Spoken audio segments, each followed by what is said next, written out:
தாய் தமிழ் உறவுகளுக்கு காலை வணக்கங்கள். ஒரு நண்பர் கருத்து போட்டிருந்தாரு. அதாவது இந்த மாதிரி மனசு கஷ்டமாக இருக்குது, தமிழ் தேசிய அரசியல் எப்பப்போ எழும்பி இந்த மாதிரி ஒரு எழுச்சியோடு வருதோ அப்போல்லாம் அதுக்கு ஒரு தடங்கள் வந்துகிட்டே இருக்குது, எப்போ தான் சுதந்திரம் கிடைக்கும் அப்படிங்கிற மாதிரி ஒரு கருத்து போட்டிருந்தாரு. நான் என்ன சொல்கிறேன்னா, நீங்கள் நம்ம இப்போ தமிழ் தேசியம்னு பேசும்போது உலகத்தில் இந்த கான்செப்ட் எப்படி பார்ப்பாங்க அப்படின்னா,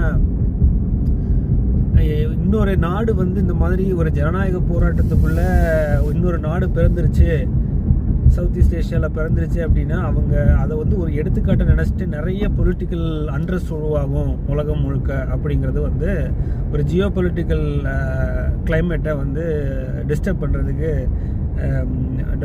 world biggest democratic leaders, powerful democratic லீடர்ஸ்லாம் விரும்ப மாட்டாங்க.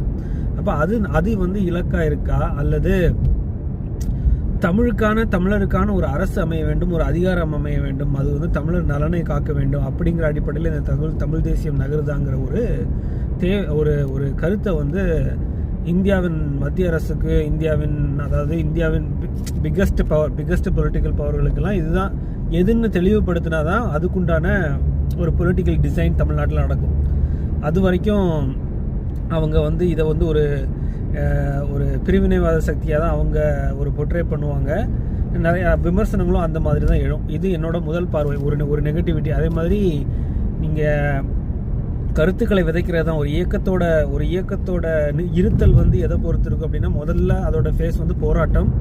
அடுத்தது எப்போ அது ஒரு ஆட்சியை பிடிக்குதோ அப்போ அந்த கொள்கை அந்த நிகழ்வு நடக்குது, அந்த போராட்டத்துக்கான வெற்றி அங்கே கிடைக்குது. அங்கேருந்து தான் செயலே ஆரம்பிக்குது. தமிழ் தேசிய அரசியலுக்கு உண்டான செயலே வெற்றிக்கு அப்புறம் தான் ஆரம்பிக்குது.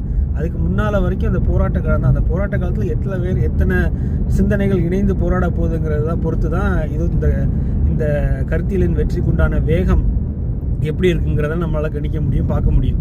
ஸோ அதுக்கு எல்லாரும் பேசணும், எல்லாரும் கருத்துக்களை விதைக்கணும், தூவிக்கிட்டே இருக்கணும், நிறைய பேசணும், நிறைய சிந்தனைகளை இந்த கருத்தியலுக்கு சார்பாக மாற்றணும், இதை புரிய வைக்கணும், புரியாதவங்களுக்கு புரிய வைக்கணும். அந்த மாதிரி இதில் பேசுகிறது தான் ஜனநாயகம் என்பதே. நீங்கள் உங்களுக்கு கருத்தியல் சுதந்திரம் தான் இருக்கிறதுலே பெருசு. பேசிக்கிட்டே இருக்க வேண்டியதான், விதைச்சிக்கிட்டே இருக்க வேண்டியதான். கையில் இருக்கிறத தூக்கி விதைச்சிக்கிட்டே இருக்கணும், எவ்வளோ முளைக்குதோ முளைக்கட்டும்னு சொல்கிறாங்கல்ல, அது ஒரு வாழ்நாளில் இந்த அரசியல் ஓரங்களாம் வளர்கிறதுக்கு ஒவ்வொருத்தரும் என்ன கான்ட்ரிபியூட் பண்ண போகிறாங்க, என்ன அதுக்கு உண்டான செயல்களை செய்கிறாங்கன்றதை பொறுத்து தான் இருக்குது. அடுத்த தலைமுறையினரை தான் அதை சரி பண்ணணும். அடுத்த தலைமுறையில் தமிழ்ன்ற ஒரு கொடைக்குள்ளே இணைஞ்சாங்க அப்படின்னா தமிழுக்கு உண்டான அதிகாரம், தமிழருக்கு உண்டான அதிகாரம் நிறுவப்படும். அது தமிழர் நலன் காக்குங்கிறது தான் நம்மளோட பார்வை இருக்குது. நீங்களும் சிந்தித்து பாருங்கள், கருத்துக்களை பதிவிடுங்க. வாழ்க வளமுடன்.